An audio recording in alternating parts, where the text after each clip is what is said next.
Let me ask you something uncomfortable. Who are you when no one is watching? Really watching. Not when your phone is out, not when someone might judge you, not when there's a reward, a punishment, or a spotlight. I mean the moments that leave no evidence behind. The late-night choices, the tiny decisions no one will ever know about. Here's the strange part. Psychology suggests those moments matter more than the loud, visible ones we build our identity around, and yet we almost never examine them.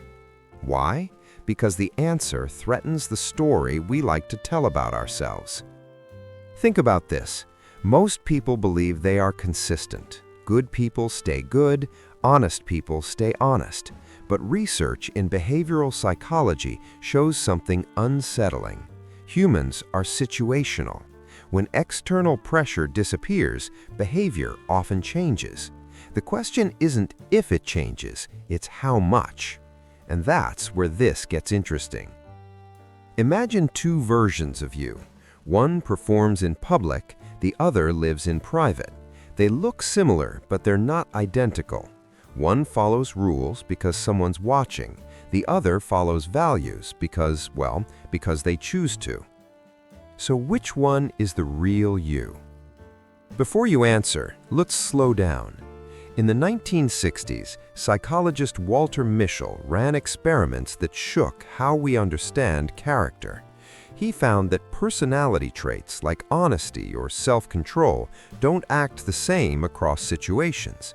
People who seemed disciplined in one setting abandoned that discipline in another. The behavior didn't disappear, it adapted, quietly. That means your character isn't just who you are, it's who you are when incentives vanish. Now, here's the tension. Society rewards performance, not integrity.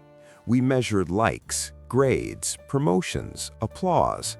But no system tracks the choices made in silence.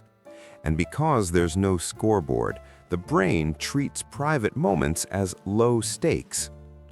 Neuroscience backs this up. When no one is watching, the brain's self-monitoring systems, especially those linked to social evaluation, quiet down. Less fear of judgment, less inhibition, more shortcuts. That's not evil, that's human. But here's the twist most people miss. Those low-stakes moments are actually high impact. They shape habits, and habits over time become identity. Let me give you a simple example. Say you tell the truth publicly because you don't want consequences, but in private you exaggerate, justify, cut corners just a little.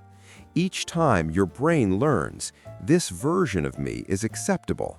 No guilt, no correction, just repetition. Over time, that private version gets stronger, and eventually it leaks into public life. This is why scandals don't start with big decisions, they start with invisible ones. Now flip it. There are people who act with discipline when no one is watching, not because they're saints, but because they've trained themselves to respect the invisible moment. They clean up when no one will notice. They keep promises no one will check. They stop when they could easily continue. Psychologists call this self-concordance, when actions align with internal values rather than external pressure. Studies show people high in self-concordance experience more long-term satisfaction, less anxiety, and more resilience under stress. Not because they're perfect, but because they're coherent. Here's where the story turns. If identity is built in private, then motivation isn't about hype or discipline. It's about who you're practicing being when there's no audience. That changes everything. You don't rise to the level of your goals. You fall to the level of your private standards. And this explains something we all notice but rarely name. Why people feel fake, stuck, or disconnected, even when life looks successful. The public version is winning. The private one is drifting. That internal split creates tension, and the brain hates inconsistency. So it numbs it, with distraction, with scrolling, with noise. But silence brings it back. So here's the real question, and it's not a comfortable one. If no one ever found out, no praise, no shame, no reward, how would you act? That answer isn't a judgment, it's a compass. Because the most powerful form of self-respect isn't confidence, it's trust.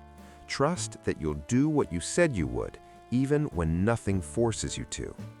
And the good news? This isn't fixed. Character isn't revealed in grand moments. It's trained in small, boring, invisible ones. You don't need a new personality. You need alignment, one tiny decision at a time. So the next time you're alone with a choice that doesn't matter, pause. That moment is quietly voting on who you're becoming. That's the version of you that shows up when life gets real. If this made you think, even just a little, follow the channel. We break down the psychology behind everyday behavior, identity, and the invisible forces shaping who you become.